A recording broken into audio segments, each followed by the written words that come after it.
Hi, welcome to Experience Kyoto's YouTube channel. My name is Peter MacIntosh. I'm here just to have a chat about lifestyle in Kyoto. Today we're going to talk about summer in Kyoto. It's going to be a many-part series, so let's come sit down, have a chat with me.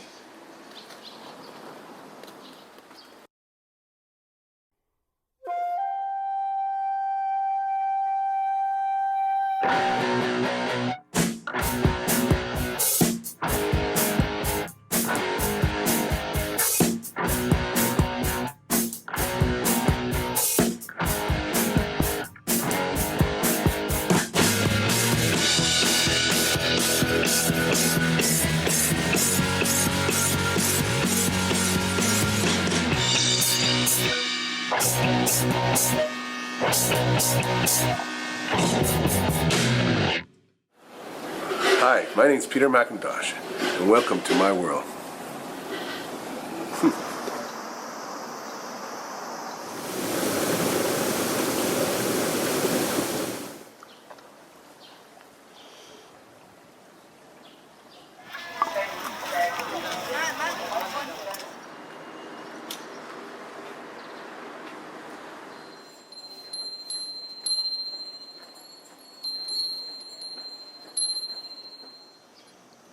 Where are you, Peter?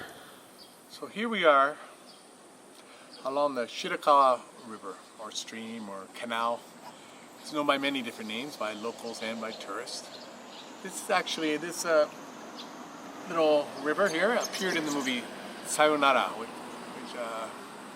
was about a man who fell in love with a stage actress. It was shot here in Kyoto in the late 50s. Marlon Brando was in it as well. Yeah, Kyoto's been the location for quite a few movies, especially just after World War II.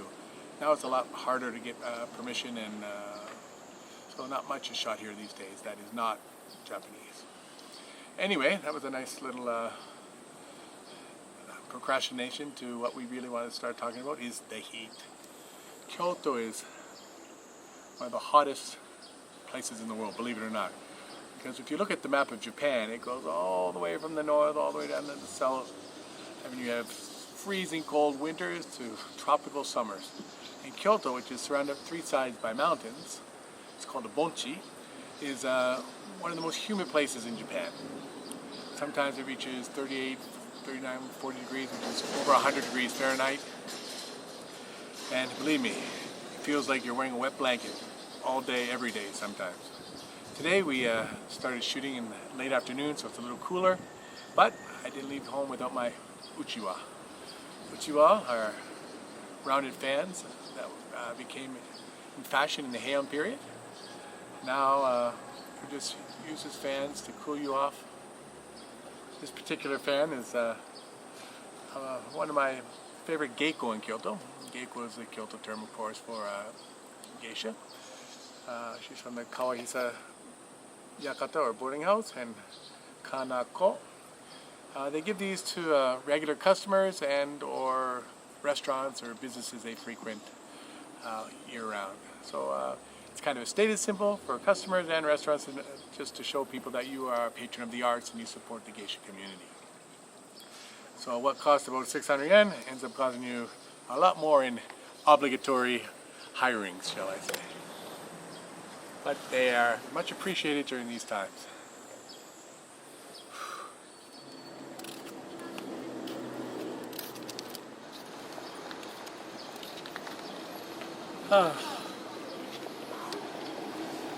Believe me, being Canadian, these summers are brutal. I don't mind the winters, but the summers, it's something I definitely do not look forward to every year. Well, thank God for yukata. What I'm wearing is a traditional Japanese piece of clothing. Some people think it's a kimono. A kimono, if you actually translate the Chinese or the Japanese characters, it means things to wear, or clothing basically. Usually they are silk and have under layers as well. Yukata is usually made of cotton and is more casual. It used to be very casual, almost like, I would say, bathwear. After you came out of the public bath and walked home, you put on your yukata and that would get you home without being a streaker. Nowadays it's more of a festive wear, something very thin. You can get them in cotton or even some cooler ones made from linen. This is cotton. You can see it picks up the sweat very easily, but it is still much cooler than wearing Western clothing. It also puts you in the mood too. You notice as well, the colors are not bright red or orange or something that would make you warm. If you looked at it, it's quite cool, a little dark. Something that makes the person who's looking at you feel cool as well. That's part of Japanese culture, thinking of others. The omotenashi, what they call it. So what else is summer? Unfortunately, this summer, due to the coronavirus, a lot of the festivals, especially the biggest festival in Kyoto, the Gion Festival, was cancelled this year. So unfortunately, there was no festivities, which was great because there were no big crowds, so it probably restricted the spread of the coronavirus. During the Matsuri or festival season, we had unprecedented downpours of rain. Like, I haven't seen this much rain in years. The rainy season this year was actually rainy.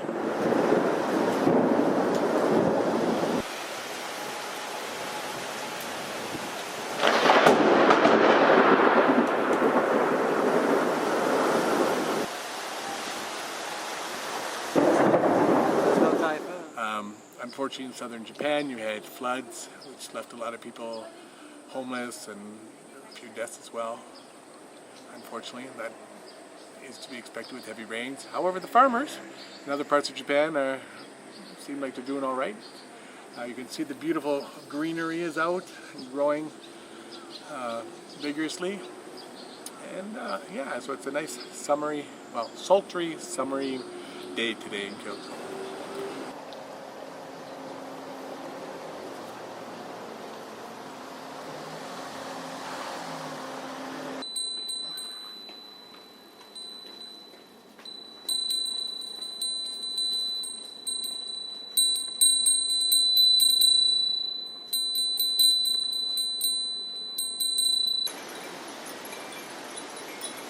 Japanese wind chimes are called furin. Wind chimes were originally used for fortune-telling in China. After they arrived in Japan, they were adopted into native Japanese folk religion as a tool used to expel evil spirits.